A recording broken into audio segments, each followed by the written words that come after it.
చేతిలోకి తీసుకుంటే అది కేవలం ఒక నూలు పోగు మాత్రమే.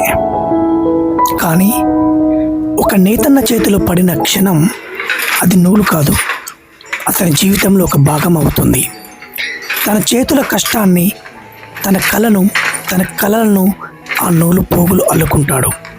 ప్రతి దారానికి ఒక దారి చూపిస్తాడు, ప్రతి రంగుకి ఒక భావం ఇస్తాడు, ప్రతి డిజైన్కి ఒక ఊపిరి పోస్తాడు.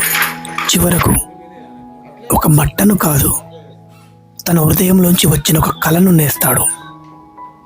మనకు అది ఒక చీర కావచ్చు, కానీ అతనికి అది అతని జీవితం, అతని కుటుంబం, అతని ఆశ, అతని రేపు. Every thread has a story. ఎందుకంటే ప్రతి నూలు పోగుకి ఒక కథ ఉంటుంది. స్వదేశీ స్ఫూర్తితో మొదలైన ఆ కథ గాంధీజీ చరకాలో తిరిగింది, ఎన్నో తరాల చేతుల్లో కొనసాగింది. ఈరోజు కూడా మొగ్గంపై ఊపిరి పోలుస్తూనే ఉంది. ఆ కథను గుర్తు చేసుకునే రోజు, ఆ చేతులను గౌరవించే రోజు August 7, 2026, the national handloom day. అలాంటి వేల కథలు, కొన్ని మర్చిపోలేని క్షణాలు ఒకే వేదికపై కలిసిన రోజు నేషనల్ హ్యాండ్లూమ్ డే 2026. ఫ్రెండ్స్, నేతన్న నేసేది ఒక చీర కావచ్చు, కానీ అతనికి అది అతని జీవితం, అది అతని రేపు, అతని కుటుంబం, అతని ఆశ. మరిన్ని వివరాలు పూర్తి వీడియో చూడండి. వీడియో నచ్చితే కామెంట్ చేయండి. స్వదేశీ ఉద్యమం నుంచి స్టార్ట్ అయిన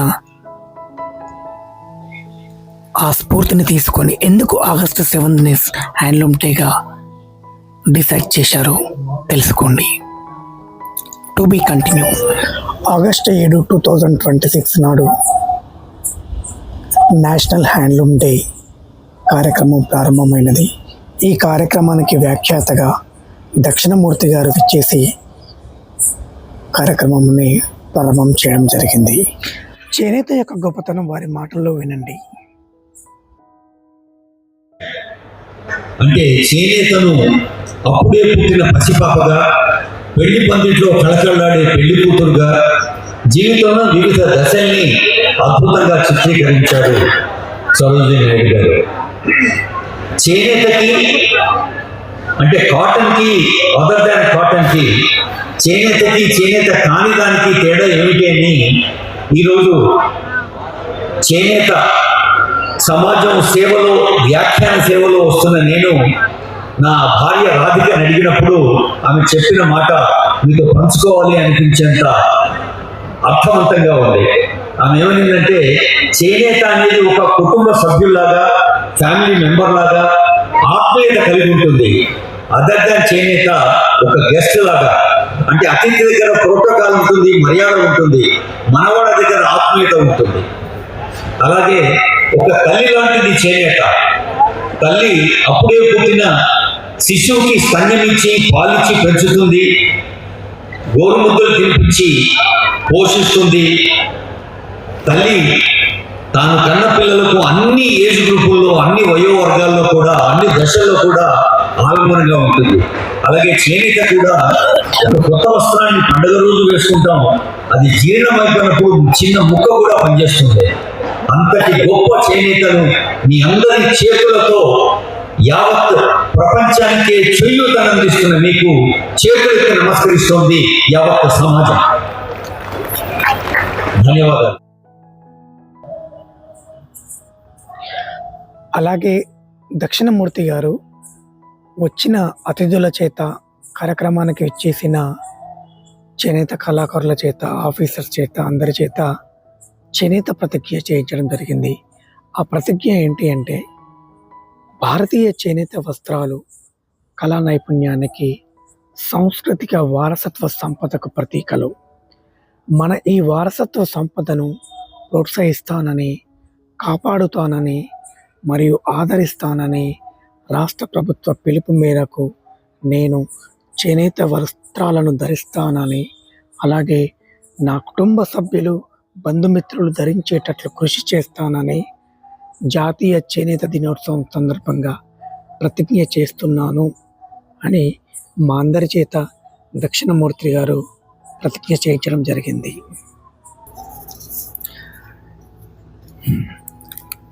అలాగే ఈ కార్యక్రమానికి ముఖ్య అతిథిగా విచ్చేసిన తెలంగాణ రాష్ట్ర మంత్రులు శ్రీ తుమ్మల నాగేశ్వరరావు గారు, అలాగే తనసరి అనసూయ సీతక్క గారు ముఖ్య అతిథులుగా పాల్గొని వారి యొక్క అమూల్యమైన సందేశాన్ని ఇచ్చారు. చేనేత కార్మికుల సంక్షేమమే పరమావధిగా తెలంగాణ ప్రభుత్వం పనిచేస్తుందని, దేశానికి అన్నం అందించే రైతన్నకు, వస్త్రం అందించే నేతన్నకు ఒకేసారి ప్రాధాన్యం వహించే అవకాశం తనకు లభించడం గర్వకారణమని మంత్రి తుమ్మల గారు చెప్పడం జరిగింది. రైతు సంక్షేమంతో పాటు చేనేత రంగ పునరుజ్జీవానికి ప్రభుత్వం సమాన ప్రాధాన్యంతో ముందుకు తీసుకెళ్తుందని, ఈ అవకాశం కల్పించిన ముఖ్యమంత్రి రేవంత్ రెడ్డి గారికి ఆయన ప్రత్యేక ధన్యవాదాలు తెలిపారు. కార్యక్రమంలో భాగంగా చేనేత రంగానికి విశిష్ట సేవలు అందించిన కళాకారులకు మంత్రి తుమ్మల నాగేశ్వరరావు గారు, అలాగే సీతక్క గారు పురస్కారాలను అందజేసి ఘనంగా సత్కరించారు. పీపుల్స్ ప్లాజాలో ఏర్పాటు చేసిన చేనేత వస్త్ర ప్రదర్శనను మంత్రి గారు ప్రారంభించారు. ఆగస్టు 7 నుండి 16 వరకు కొనసాగే ఈ ప్రదర్శనలో రాష్ట్రంలోని వివిధ ప్రాంతాల నుంచి వచ్చిన కళాకారులు ఏర్పాటు చేసిన 100కు పైగా స్టాల్స్ను ఆయన సందర్శించారు. గద్వాల్ చీరలు, పోచంపల్లి ఇక్కత్, నారాయణపేట వస్త్రాలు, సిద్దిపేట గొల్లబామ చీరలు, వరంగల్ దరీస్, కరీంనగర్ బెడ్షీట్లు ప్రపంచవ్యాప్తంగా గుర్తింపు పొందాయని, ప్రజలంతా ఈ ప్రదర్శనను సందర్శించి చేనేత ఉత్పత్తులను కొనుగోలు చేయాలని విజ్ఞప్తి చేయడం జరిగింది.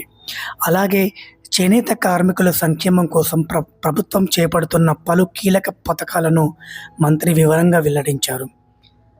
గత ప్రభుత్వం పెండింగ్లో ఉంచిన 500 కోట్ల బకాయిలతో మొత్తం 980 కోట్లు విడుదల చేసి చేనేత రంగానికి ఆర్థిక ఊతం ఇచ్చామని తెలిపారు. నేతన్న భరోసా, నేతన్నకు భద్రతా పథకం లాంటి అరుదైన గొప్ప పథకాలను కూడా మంత్రి గారు దానికి సంబంధించిన విషయాలను వివరించారు. చేనేత కార్మికుల జియో ట్యాగింగ్లో తెలంగాణ రాష్ట్రం దేశంలోనే అగ్రస్థానంలోనే ఉంది అన్నారు. Indian institute of handloom technology విద్యార్థి ఒగ్గు శ్రీరామ్ రూపొందించిన ఎర్గోనామిక్ బ్యాక్ సపోర్ట్ సిస్టమ్ జాతీయ స్థాయిలో మొదటి బహుమతి సాధించడం గర్వకారణమన్నారు. ఈ కార్యక్రమంలో పాల్గొన్నటువంటి మహిళా శిశు సంక్షేమ మంత్రి శ్రీమతి ధనసరి సీతక్క గారు కూడా అమూల్యమైన సందేశాన్ని ఇచ్చారు. వారు ఒక విషయం చెప్పడం గొప్పగా అనిపించింది. ఏంటంటే, మనం కూడా అన్నం పెట్టి రైతన్నను ఎలా ఆదరిస్తామో, మగ్గం నేసే నేతన్నను కూడా ఆ విధంగా ఆదరించి వారంలో కనీసం 2 సార్లన్నా చేనేత ఉత్పత్తులను మనము వాడాలి అని తను సభాముఖంగా అందరినీ విజ్ఞప్తి చేయడం జరిగింది. ఈ కార్యక్రమంలో జౌలి శాఖ ప్రిన్సిపల్ సెక్రటరీ సభ్యసాచి ఘోష్, టెస్కో అధికారులు, చేనేత రంగ ప్రముఖులు, అవార్డు గ్రహీతలు, సహకార సంఘాల ప్రతినిధులు మరియు పెద్ద సంఖ్యలో చేనేత కార్మికులు పాల్గొన్నారు. Thank you.